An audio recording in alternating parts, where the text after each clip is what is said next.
Oh my gosh, I'm so excited to chat with you about all these things. To Me talk too. to you about me. Yes, Just kidding. that is how I feel. I'm so I'm excited. joking. I just remember our conversation was so fun and so alive, and even friends who had listened to it, like one of my best friends back home, she's like, I loved it. I laughed out loud, which is also, that's a really goal. kind. Yes, that is all of that is for sure a goal. She just, just great. We've gotten good feedback. Yeah. So because we've had previous good feedback, we back. So we're back. We're back. Where was Amanda all these years? Was she dead? We don't know. I figured that sometimes when it's just me talking into the void, I feel like I get scattered and I lose the plot. Yeah. I rely on my friends so heavily, Yes. songwriting, therapy, life-wise, to kind Really? of bring things back around or like help me make sense of things. So I'm like, let's make sense of this together. I mean, is that kind of what we're supposed to do for each other? Maybe I think that is a beautiful part of community, of really needing each other and really leaning into each other, because like we're in the long arc of a story that's being written, and I think we get so close to the canvas we can't tell. I know, like I've been so close to the canvas and things that make us acutely aware of our canvases, and then I desperately need perspective, and it's usually when I get into a headspace of like all I'm hearing is the same thoughts that are in my own head. I desperately need a different thought. I need a Christ thought. I need a that sounds so casual. Hey Christ, can you throw me a thought? That's right. That's right. Help me out. I need the Christ mind, which is, I think, actually scattered into the minds of people. I mean, that's what we have access to. So I feel like experiencing God through people that way. Because there's, it busts us out of that, like, just me and God syndrome. Where it's, I'm going to sort this out in my own thinking of God, which is very limited still and will always be. So we need the parts that other people see.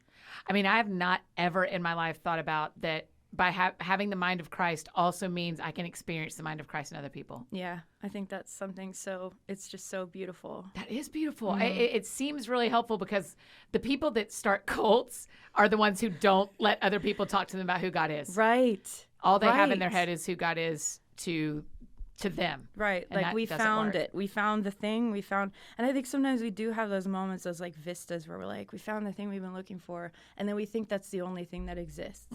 When it is like, it's powerfully personal, but there's a lot of other spaces to explore, of the same God. I want us to do a drinking game with coffee or something where every time you say a word like vistas, then we all are like, yeah, okay, here's a word I didn't think up by myself. The vistas. word that I might get stuck on You're today. You're the mind of Christ today taught me vistas is casual to use.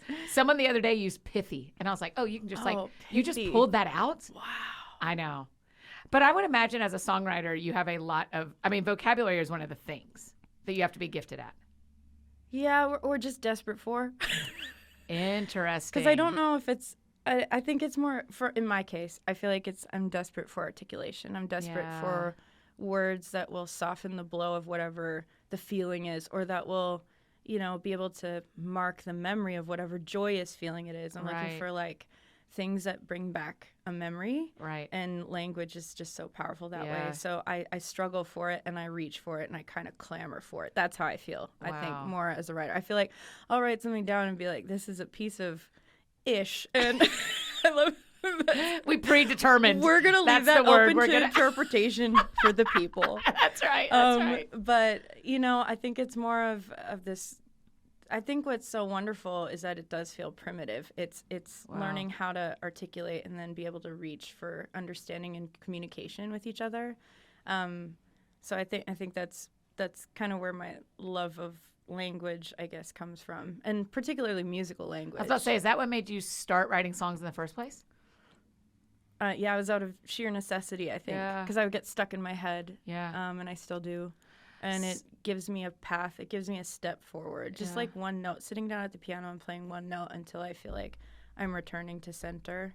Wow. It becomes kind of like a meditative sort of practice. And my friend John Paul taught me that years ago. I was stuck in my head about a lot of things, and he used the musical terminology of, the number system of like there's a root note, there's like a central line, a central note to every key. Yeah. And to sit and play that one note until I feel like my thoughts slow down and everything slows down. And it feels like it feels like sanity to me. I think music always felt like a path, or at least at the very least a step, you know, like, or a flashlight, or sometimes it feels like headlights, or sometimes it feels like the sun, you know, the horizon. Sometimes it feels like, you know, the watching the sunset, but it feels like the lights turn on somehow. Yeah. Wow. That must have come. I mean, one of the things we're going to talk about here is where you've been the last couple of years. What you're describing must have come in so healing and necessary over the last few years. Yeah. I had withdrawn pretty heavily already before COVID hit. Yeah. I went out and I had just landed in LA. I'd been nomadic for a couple of years, and I landed in LA, and I was there to kind of begin again. We could get into that in a bit, but and my friend who moved with me, she was like, "What if your first, you know, investment into your life here is a piano?" And I was like, "Oh my gosh, that's such a great idea." And of course I'm so like romantic in my head. She's like, "Let it be the first piece of furniture you buy. Don't put anything in your house until so I went out and bought like a dream piano, and then COVID hit, and I was like, well, what have I done? What the hell have I done? Right.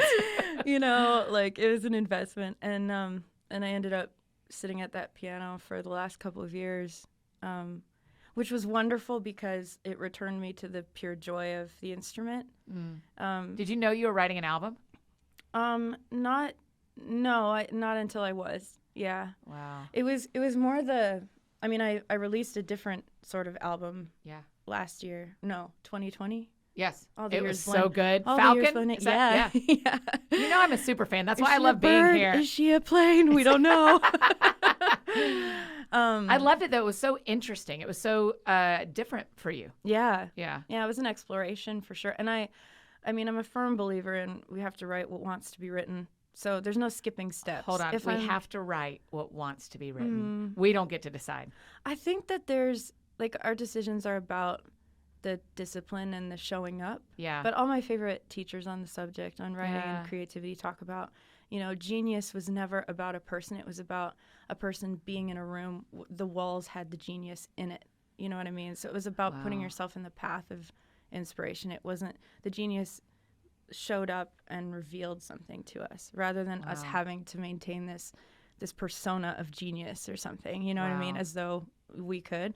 It's more, and it's both. And for me, I feel like everyone has their particular brand of wonderful, the thing that makes them them, which is what we would like to, when we use the word genius, I think that's what we're getting at. Is there's something so unique about you, Annie, you know what I mean? But there's also something fun to think about. I'm going into a world in which there is a genius waiting for me to commune with me and have a conversation with me. And I believe that's one of the many ways that the Spirit of God works, is that we get to have a conversation and pull some things apart and lean in and, you know. So State of the Union, so then would you say that this album always lived in you? Or did you have to find it and get it? Oh, that's a good one. I think it's probably a bit of both and, because when I withdrew and when I bought that piano, and my therapist has been telling me for years to get a hobby that isn't high stakes. She's like, the issue is that your passion, which is music, became your vocation, which is beautiful. Yeah. But there are stakes associated with it, right? All of a sudden there's all these additions to it. Yeah. And like branding to it, or strategy, or whatever. And money. Whatever. Now there's money attached to it. There's all these things attached to it. And so to find some things that just feel fun. Yeah. That sounds fun. Listen, you're talking my love language. Yes. Yeah. And so it was twofold. I actually feel like during that time when everything was, canceled for the last couple of years, I found myself getting back to the fun of the instrument, of playing piano. And I realized, when everything gets kind of burned to the ground or, goes away for a bit, I think we get to find out what we do when nobody's around, no one's applauding us, no one's judging us, no one has an opinion on us. It just gets to be our soul and God, and we're like, what do we do with this, which is terrifying, I think, in some ways, because we really know well. I practiced for years, I think, skirting around certain things that I wasn't ready to look at, which is what our brain does when it's looking out for us. Yes, that's right. You were taking care of yourself. Yeah, it knows when we're ready to actually face certain things or feel through certain things, But returning to just the pure joy of the instrument, just playing to play, not to record, not to put something out, not to try to say something. It was just, I found myself just playing. Just for me and the couple neighbors who would hear me, overhear me. Right. You were selling tickets to your living room. Yeah, which was really, really beautiful to kind of get back to the point, back to the center of the thing, and to find out that it was just there. I think over the last number of years, it was, I was journaling about it the other day. In a certain season of life, a number of years ago, it was like watching everything that I thought was being built, and watching it all burn to the ground, and I didn't know whether to pour water or gasoline on it. Oh, geez, when you say stuff like that, I didn't know whether to pour water or gasoline on it. I mean, we've really got to talk about what burned to the ground, though. Yeah. Can we? I went through divorce a few years ago, and there are certain things that, like, I regard my relationship with my former husband as sacred territory. So there are certain things where I'm like, this is another human soul. We created this together, and we pulled it apart. Yes. So I think for reference sake, because people have just been, piecing, we all piece together. We all fill in the blanks. So people have pieced together. Instagram. Like, wait, when's the last time that, I know. People have pieced together all kinds of things about all of our lives. Yeah. And there was a moment where I was terrified about it. I was terrified of, like, my reputation and whatever you would call it in the Christian realm, especially, because I was like, this is just something we don't do, I didn't grow up, in a culture of, like, this is an option. This is something we all, I don't think anybody gets married thinking, well, at least we have divorce to fall back on. Nobody does that. Right. Nobody does. Like, I feel like we created something, and we really have, a lot of love for each other. And so dealing with the misunderstanding of, because our brain goes to, we want to latch onto, like, certainties, and we want to be able to, I think sometimes when it comes to things being pulled apart or things falling apart or burning to the ground, the bystanders, like, when I drive, it happens to us when we drive past a car crash. We're like, what happened here? Yes. Like, who was at fault? You know what I mean? That's right. We must know. The people deserve to know. We have this, like, entitlement thing that happens where we're like, and I don't know what it satiates, except maybe it's the comparison model of, like, well, at least my life isn't as bad as hers, or at least I'm doing better than hers, whatever it would be. That's it. It's always about making us feel better about our own story. Right. Yeah. We're like, where did those things happen so I can avoid them? Yeah. Like, and I think what's curious about that is that we all do that unconsciously. Yep. I mean, we all are looking for wisdom to just kind of freaking make it through the like 2022, here we go. That's right. You know what I mean? Right. And so when we're looking for leaders, we're looking for people who embody this thing, especially in faith culture. I think of, like, what does it look like when the sheen wears off of the persona of our faith, right? Like, that lasts maybe in our 20s, right? Where we feel like we have certainties to, like, hold on to and present to the world. We found the thing. Here you go. Yes. Like, please learn from my wisdom, my 25-year-old wisdom. Right. Which is beautiful, and it's earnest, and it is earnest. That's like, right. It's not. I'm not pulling that apart. I was that. I carry that age and that person with me. Mm-hmm. She matters. Yes. And but I think that it all works until it doesn't anymore, and God, we find out very quickly what we were worshiping in our ideas of God rather than like the actual water or gasoline again, right? You have to look at what you believe about God and go like, do I burn this down? Yeah. Or do I save it? Yeah. Did you have to walk through all of that when your marriage ended? Yeah, I mean, yes. I had so many stories in my head about how I thought life would unfold, and I think a lot of us do. Yeah, I had so many stories about how I thought life would unfold or should unfold or could unfold, and I was with a church at the time that I really, really love, and they honestly, what was beautiful about that season is that they became a church of people, not a movement trying to change the world in my for view, your story, right? And which was really, really stunning. But I kind of had to. I felt so. I'm such a private person as is. I really, really value, anonymity and privacy and And I say that as though I'm some like celebrity. I'm not. But the thing But you've is, also chosen that you're some sort of public thing. service, Yes, right? yes, It's like, yes. how do we bring the person into public service that feels congruent? And Wow. so when there are all these, discrepancies or whatever happening to the story, it feels like it's like the story we're presenting. Yeah. What do we do with that? And I just kind of had to let it all go. I had to let it all burn to the ground, and then find what was left in it. Yeah. It was kind of like, okay, I'm yielding to the actual season this is, and no one can live in an endless summer. We're not designed for it. Yeah. So even finding that out, I was like, oh, there's this pressure I've been feeling from the inside out. Not necessarily. I mean, I think our culture, in America especially, we really value being productive. And Yes. I live in LA, and it is a version of an endless summer there.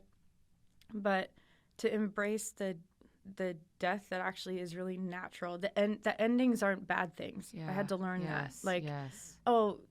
my friend Mel talks about how the trees just live a yielded life. They surrender to the seasons. They don't question the fall.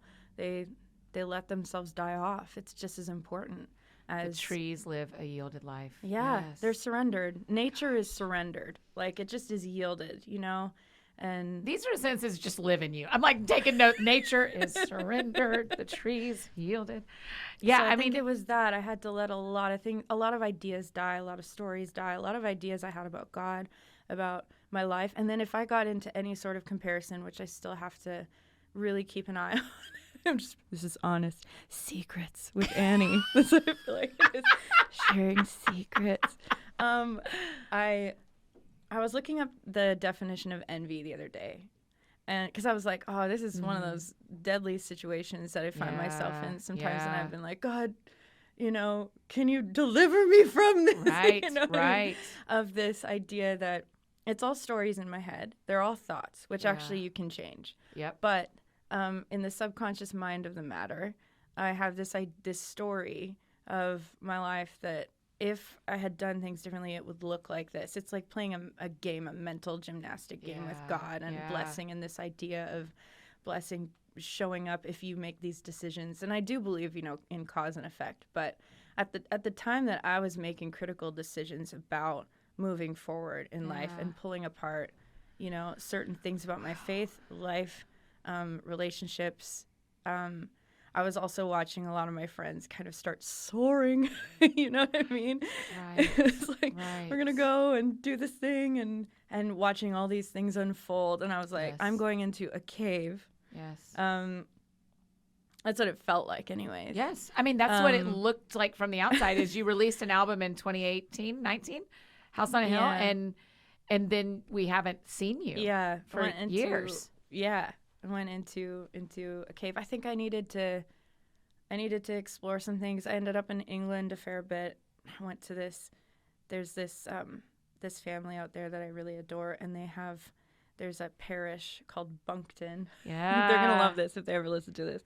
But there's this parish called Bunkton, and it was built in like 800 AD by a couple of monks, and there's no electricity I love everything or running about this. water. Yes. And there's been a prayer meeting there every week since, and so I just going, and you have to walk up through the forest to get to it, and I loved that. I loved sinking in to the faith tradition that's way more ancient and that has been here long before we showed up, as if we could make anything happen, and it will exist long after I'm gone.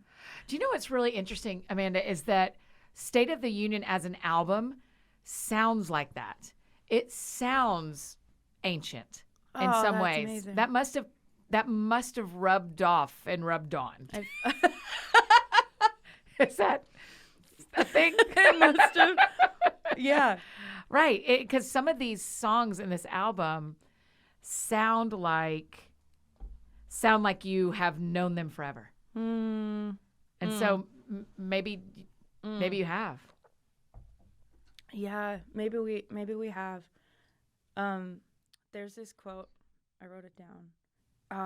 Benjamin Zander. Have you listened to him at all? No, tell me everything. He teaches this class. I'll send it to you. But he basically teaches that people love classical music. They just don't know it yet.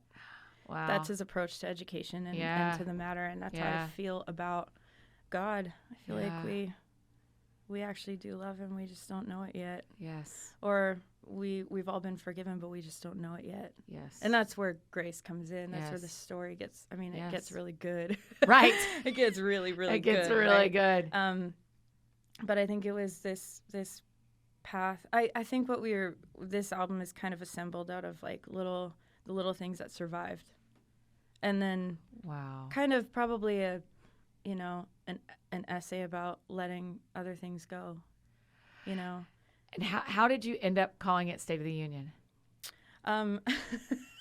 It started out as kind of a joke. I in the process of making the album, I was dealing through a lot of mental clutter and anxiety, and I would have these, speeches from my producers about this is where I'm at. I just don't know. Yeah. And so Jason one day he called it Jason the state. Ingram? Yeah. What an all-star. Yeah.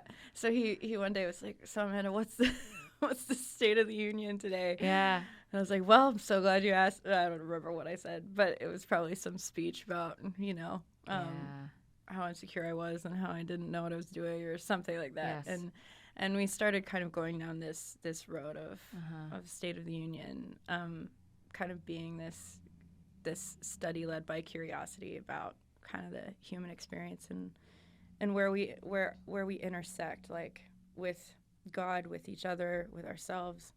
The relationship. The last few years have kind of been about healing the way that I relate to everything. I mean, that's if we get in there, that's where the power is if we actually start healing the way that we relate. We can't change or control anything that happens outside of bless you.